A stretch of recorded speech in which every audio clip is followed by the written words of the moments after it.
네, 오늘 본문 말씀은 세 단락으로 구성이 되어 있습니다. 세 단락의 세 장면, 그리고 그 각 장면마다 예수님께서 베푸시는 각각의 가르침이 기록이 되어 있습니다. 근데 오늘 본문을 이렇게 자세히 깊이 있게 보려면은 이 오늘 본문이 가지고 있는 세 가지 특징을 이렇게 두루두루 살피면서 그 세 가지 특징이 전부 다 반영이 되게 해석을 해야 하는데요. 그 세 가지 특징은 첫 번째는 지금 말씀드렸던 것처럼 오늘 본문이 세 단락으로 구성이 되어 있다는 것입니다. 세 가지 사건이 한 본문으로 묶였는데요. 많이 이제 해왔죠. 이렇게 각각의 사건을 한 본문으로 묶었을 때는 그 각각의 사건이 개별적인 독립적인 사건이 아니라 표면적으로는 그렇게 보일지라도 깊은 의미에서는 아주 긴밀하게 연결되어 있다라는 측면을 이렇게 찾아내야 합니다. 그리고 또 하나의 특징은 오늘 이 본문 말씀이 예수님이 예루살렘 성전에 들어가서 행하신 일로 인해서 촉발되었던 5가지 논쟁의 마지막 논쟁에 해당되는 본문이라는 점입니다. 그런데 오늘 본문은 논쟁처럼 보이지는 않습니다. 왜냐하면 그 이야기를 하는 사람은 예수님밖에 없기 때문입니다. 예수님이 일방적으로 가르치는 것이니까 논쟁이라고 하기는 좀 모호합니다. 논쟁은 반대 의견을 가진 사람이 그 반대 의견을 피력하고 또 그 상대방이 반대 의견을 피력하고 하면서 이루어지는 게 논쟁인데 여기서는 예수님만 말씀을 하시니까 그래서 많은 신학자들이 예루살렘에서 이루어진 논쟁은 이미 지난주 본문에서 다 끝났다. 지금은 논쟁이 아니다. 이렇게 주장하는 사람들도 많이 있습니다. 그러나 오늘 본문은 논쟁으로 봐도 괜찮은데요. 왜냐하면 예수님이 예루살렘에 들어가서 성전에서 행하신 일로 인해서 많은 유대 권력층들이 어떤 질문 하나를 가지게 됐죠. 도대체 이 사람은 무슨 권한으로 이런 일을 하는가 됐죠. 이 사람은 자기가 누구라고 생각하길래 이런 일을 행하는가 라는 질문이 생겼고 그 질문을 가지고 많은 사람들이 예수님께 찾아왔던 거죠.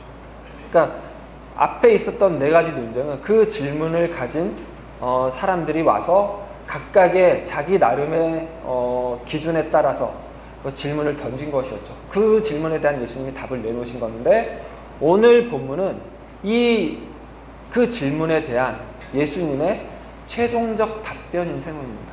그러니까 앞서 있었던 논쟁과 동떨어지지 않은, 끊어지지 않는 연속성을 가지는 예수님의 대답. 최종적인 결론이니까 당연히 논쟁에 포함이 된다고 봐야 옳습니다. 그리고 이제 마지막으로 우리가 주의 깊게 살펴야 할 내용은 뭐냐면은 오늘 본문이 예수님이 공개적인 자리에서 그리고 공개적인 자리에 모인 군중에게 주시는 마지막 가르침입니다. 그러니까 예수님의 공생의 사역의 종결 지점입니다. 그러니까 마가가 지금까지 기록해왔던 마가복음의 어떤 저술 형태나 태도, 문맥 그런 것을 살폈을 때 예수님께서 공적 사역의 마지막 가르침을 하시는 거니까 그냥 이런 걸 가르쳤더라 이렇게 끝내는 것이 아니라 그 내용이 어떤 마가복음 지금까지 이어져온 마가복음의 어떤 결론을 오늘 본문을 통해서 제시를 하려고 했겠죠.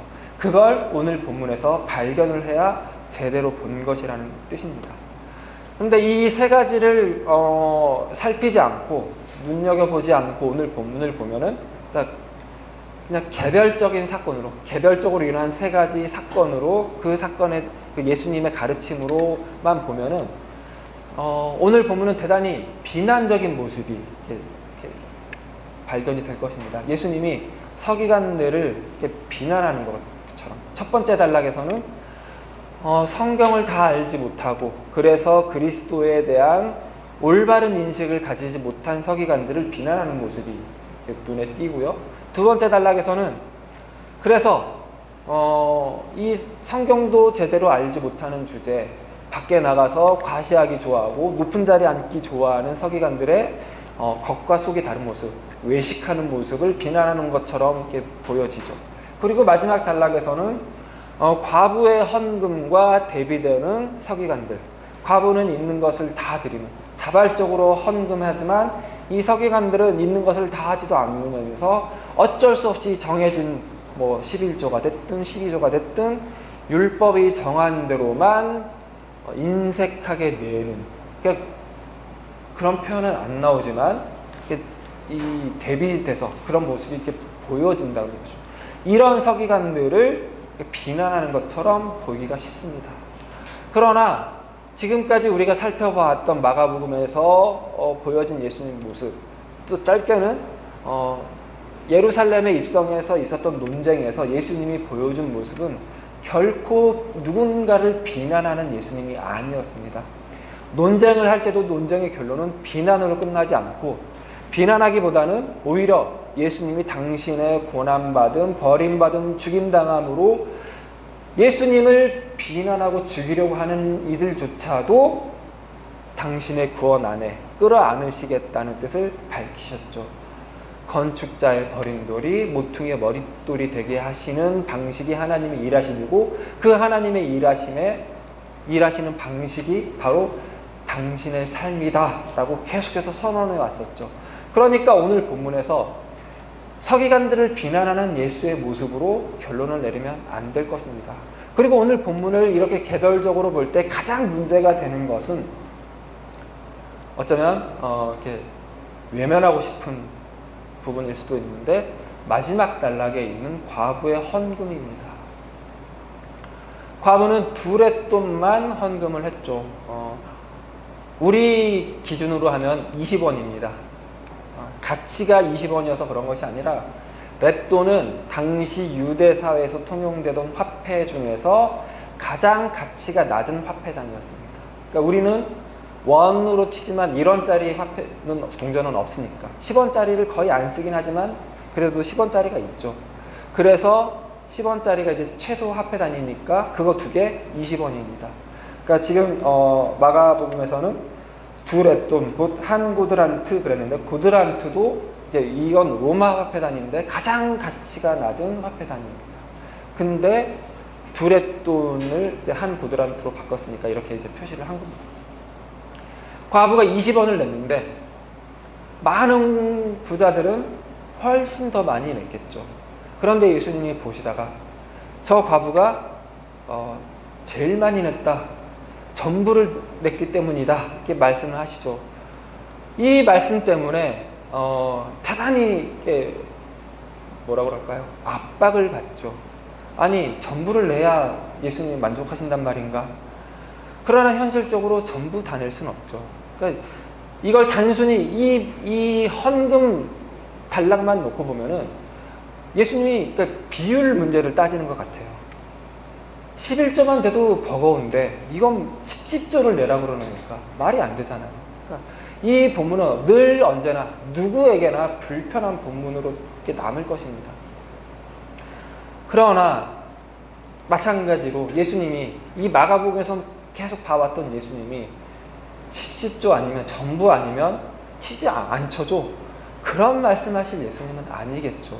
그리고 마가복음 이 예수님께서 공적 사역의 마지막 가르침인데 그 가르침을 이렇게 너네 가진 거 다 내놔, 그렇게 결론 지으려고 하는 것도 아니겠죠.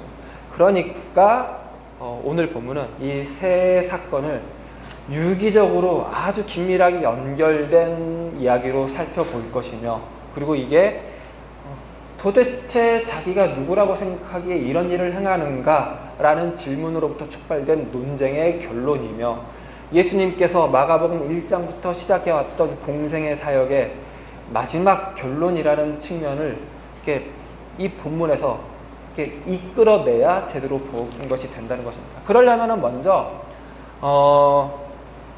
첫 번째 단락에서 우리가 쉽게 가질 수 있는 오해를 제거해야 되는데요.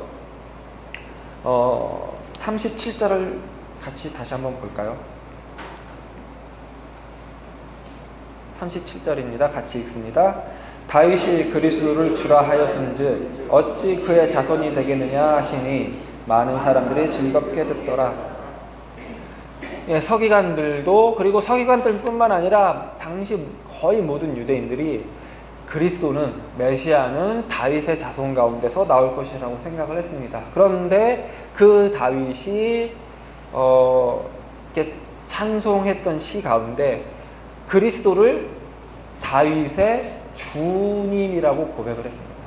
그러니까 다윗의 주님이 다윗의 자손이 될 수 있겠느냐라고 예수님께서 말씀하신 것이죠. 다윗이 그리스도를 자기 주님이라고 말을 했는데, 그러니까 자기보다 훨씬 더 존귀한 분, 높으신 분이라고 말했는데, 그런데 그런 분이 다윗의 자손이 되는 게 말이 되겠느냐라고 예수님께서 37절에서 말씀하시는 거죠.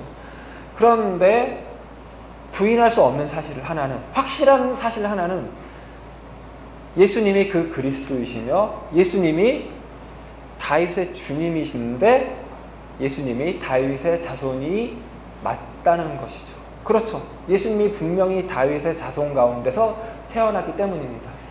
그러니까 지금 이 예수님의 말씀은 뭐냐면은, 이 다윗의 주님과 다윗의 자손이라는 것이 서로 묶일 수 없는, 한 사람이 만들어낼 수 없는 개념이죠. 그러니까 둘 중에 하나를 버려야 되는 양자택일의 조건인 것 같죠. 그런데 그 양자택일의 문제가 실제로 양자택일을 해야만 되는 문제가 아니라 그 양자를 다 하나로 받아낼 수 있다는 것을 예수님이 이 질문을 통해서 하는 수사적인 질문인 것입니다. 그러니까 예수님은 다윗의 주님이면서 동시에 다윗의 자손이기도 한 것입니다. 그러니까 예수님은 이렇게 서로 둘이 하나가 될 수 없는 개념을 하나로 묶어내시는, 하나로 받아내면서도 모순을 불러일으키지 않는 실제이시다라는 뜻이 이 본문에 담겨 있는 것입니다. 그리고 그게 다시 한번 과부의 헌금에서 드러나고 다시 한번 강조가 되는데요. 과부가 바친 헌금이 우리 돈으로 얼마라고요? 20원. 20원을 냈고, 그 앞서 밖에 헌금을 냈던 부자들은 이 과부가 가장 가치가 낮은 화폐 단위를 헌금을 했다면 이 부자들은 아마도 신사임당 아니면 뭐 수표 뭐 이런 걸 헌금했을 수도 있습니다. 그런데 그 사람들이 낸 헌금보다 이 과부가 낸 헌금이 가장 많이 냈대요. 전부 드렸기 때문에. 20원이 그런 것들보다 더 많아질 수 있어요? 없죠. 그런데 가장 낮은 가치가 가장 많음이랑 하나로 묶여버렸다고요. 지금 그 이야기를 하는 거예요. 진짜로 너네가 가진 거 다 내야 기뻐 받는다는 말을 하려고 이 본문이 있는 게, 이 말씀이 있는 것이 아니라, 지금 이 하나님의 나라를 가지고 온, 하나님이 보내신 그리스도가 온 그 세상에서는 가장 가치가 낮은 것과 가장 가치가 높은 것이 하나로 묶일 수 있다요. 다윗의 주님과 다윗의 자손이 하나로 묶인 것처럼, 한 사람으로 예수님에서 하나로 묶여낸 것처럼 모순을 이뤄내지 않고 오히려 역설이 되어서 사실로 진실로 된 것처럼, 이 과부가 낸 헌금 가장 적은 액수가 가장 많은 액수로 묶여서 이렇게 된 거라고요. 그런데 서기관들은 그걸 알지 못해요. 그래서 이들은 다윗의 자손 그리스도를 기대하고 갈망해요. 다윗의 자손은 인간이죠.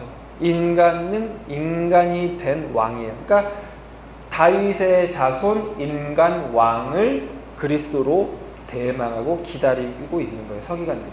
그런데 이 다윗의 자손 인간 왕이라는 표현이 얼마나 어마어마한 표현인지 우리는 다 알지 못하죠. 지금 우리식으로 따지면 뭐라 그럴까요? 슈퍼맨, 어벤져스 막 이런 거 다 합친 것 같은 그런 거예요. 다윗은 이스라엘 역사에서 가장 뛰어난 왕이에요. 우리 식으로 치면은 광개토 대왕과 세종 대왕을 합친 왕이에요. 그 다윗이 이룩한 이스라엘의 영광은 가장 뛰어난 거예요. 다윗이 이뤘던 이스라엘의 영광을 완전히 회복할 다윗의 자손이니까 위대한 왕의 더 위대한 자손을 그리스도로 서기관들이 기다리고 있는 거예요. 그래서 이들은 그 그리스도가 와서 만들어낼 나라를 그들의 삶에서 선취해서 살고 있는 거예요. 그게 두 번째 단락 38절부터 40절 사이에 나온 서기관들이 그런 행동을 하는 근거이며 이유예요. 이들은 대단히 신학적으로 신앙을 가지고 이런 일을 하는 거예요. 왜냐하면 다윗의 자손 인간 왕 그리스도가 와서 성공하고 승리하면 그 성공과 승리를 우리가 누릴 것이다. 그래서 과시하고 높은 자리에 앉고 그러는 거예요. 왜냐하면 그들은 그 다윗의 자손 그리스도가 와서 이룰 나라를 가장 크게 누릴 장본인들이라고 생각하기 때문이에요. 이렇게 놓고 보면은 오늘 본문 구조가 명확하죠. 위와 아래에서 앞과 뒤에 서로 어울리지 않는 반대되는 개념이 양립할 수 없는 개념이 하나로 묶인 이야기가 위아래로 있고 그걸 알지 못하는 서기관들이 나름의 어떤 행위를 하는 것이 나오죠. 그러니까 이 양립할 수 없는 두 개념을 반대되는 두 개념을 마치 전쟁과 평화, 죽음과 삶 이걸 하나로 묶어내는 것 같은 일을 하시는 그리스도가 와서 그걸 아는 분이 하신 일은 서기관들과 정반대일 것이다 라는 것이 이 본문에 숨겨져 있는 의미입니다. 서기관들은 성공주의, 승리주의를 말하며 영광을 이야기하면서 그들의 삶에서 선취하면서 살아내면서 과시하고 위선적인 삶을 살고 외식하는 삶을 살지만 하지만 그리스도는 그렇게 하지 않는다. 그리스도는 꼭 성공해야만 꼭 승리해야만 진짜 성공, 진짜 승리를 만드는 것이 아니라 오히려 패배하고 실패하더라도 진짜 성공, 진짜 승리 만들어낼 수 있다. 고난받고 죽임당하더라도 승리를, 성공을, 생명을 만들어낼 수 있다라고 선언하는 것입니다. 그러니까 그런 면에서 이 사람은 도대체 자기가 누구라고 생각하길래 이런 일을 행하는가에 대한 예수님의 궁극적 답을 주시는 것이죠. 나는 그리스도다. 인간 왕 그리스도일 뿐만 아니라 너희의 주 그리스도다.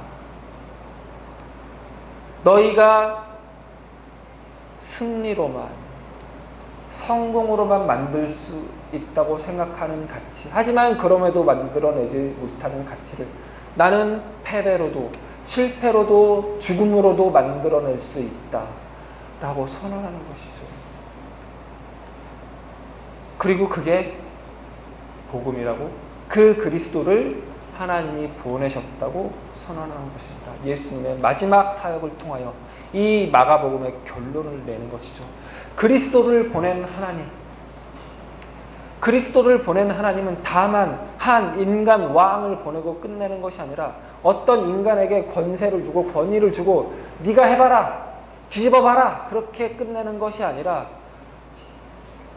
당신의 모든 전 존재와 모든 소유를 다 쏟아 부으시는 하나님이라고 이 본문을 통해서 마지막 예수 그리스도의 사역을 통해서 선포하는 것입니다. 겨우 둘의 돈을 바쳤지만 그것이 전부를 바친 것이라고 받아들였던 것처럼 예수님은 하나님은 그리스도를 보냈지만 그것이 다만 인간 왕을 보낸 것이 아니라 하나님 전부를 보낸 것이라고 선언하는 것이라고. 하나님의 전부를 실제로 하나님의 전부를 우리에게 주셨죠. 우리는 하나님의 전부를 받았어요. 그게 뭘까요? 생명입니다. 생명은 하나님께만 있는 것이죠. 하나님의 것이라고. 그걸 하나님 우리에게 주셨다. 그 선언을 하는 겁니다. 그러니까 마지막 논쟁의 마지막에서도, 이 예수님 공생의 사역의 마지막에서도 예수님 다시 한번 당신이 왜 고난받고 버림받고 죽임당해야 하는지 그 이유와 의미를 선언하는 것이다. 그렇게 하지 않으면 안 되는 이유를, 그렇게 해야만 되는 이유를 다시 한번 말씀하시는 거예요. 예수님만이 유일한 길이기 때문에, 예수님만이 유일한 생명이기 때문에, 하나님이 그렇게 예수님으로 오셨기 때문에, 이게 우리 하나님이에요.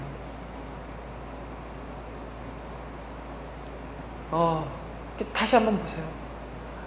이 하나님은 이 예수님을 그리스도로 보내기로 작정하셨어요. 그리고 그 그리스도 그대로 오셨어요. 어떤 그리스도요? 고난받고 멸시받고 천대받고 버림받고 죽임당하는 그리스도로 하나님이 오셨다고.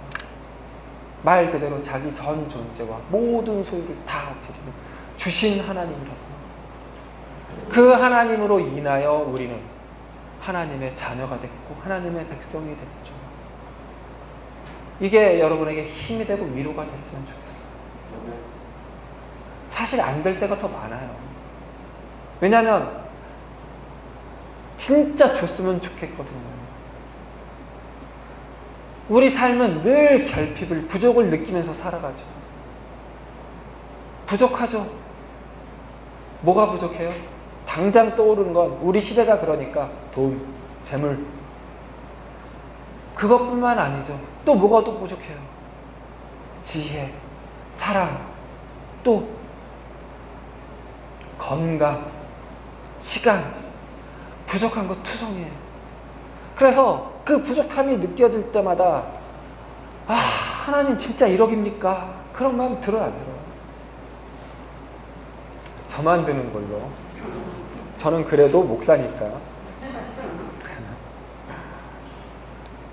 그런 순간들이 계속 찾아오죠.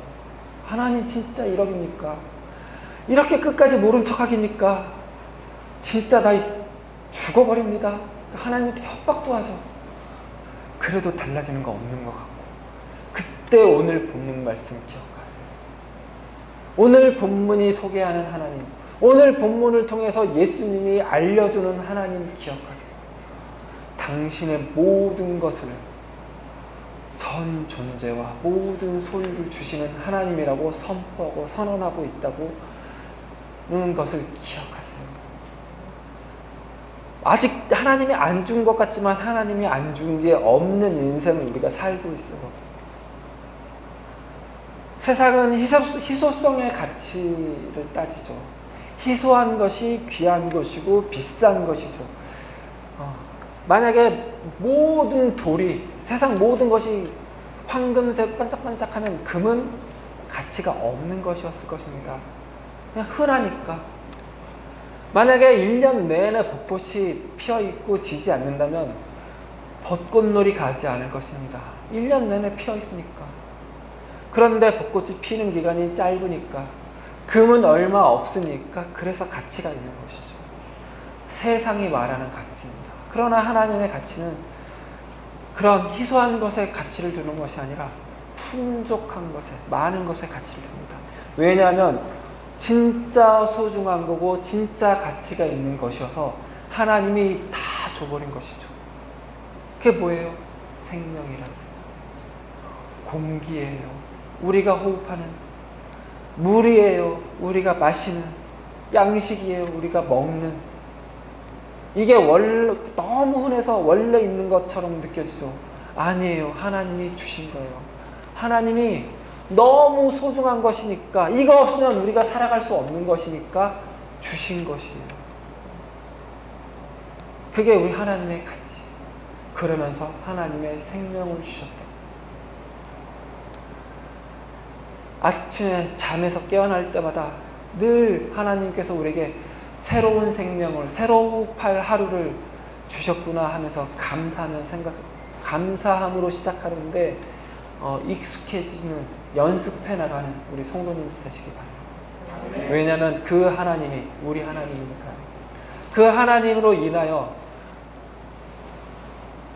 그 하나님이 내 목자 되시니 내게 부족함이 없습니다 라고 말할 수 있는, 그렇게 말하게 하시는 하나님이요, 그렇게 말하는 데 능한 우리 인생교회 성도님들 되시기 바라고, 그런 신앙 인생 살아가시는 우리 성도님들 되시기 바랍니다. 기도하시겠습니다. 하나님 감사합니다. 그렇습니다. 하나님께서 정말 우리에게 모든 것을 주셨습니다. 모든 것을 주셨으며 또한 우리에게 모든 기회를 허락하셨습니다.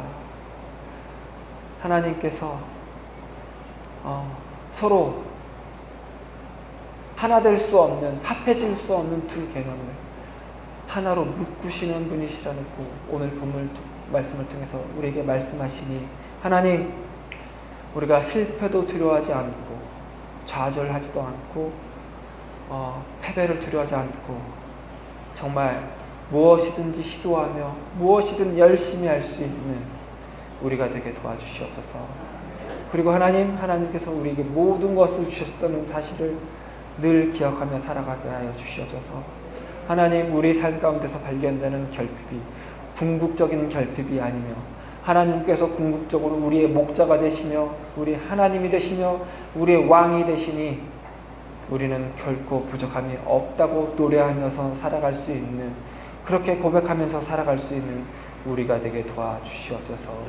하나님께서 우리에게 너무나도 중요한 것들을 아끼지 않고 아낌없이 주셨다는 사실을 늘 기억하며 그것들을 헤아려 보는 연습을 하고 그렇게 능한 우리가 되게 도와주시옵소서. 감사드리며 예수님 이름으로 기도드렸습니다. 아멘.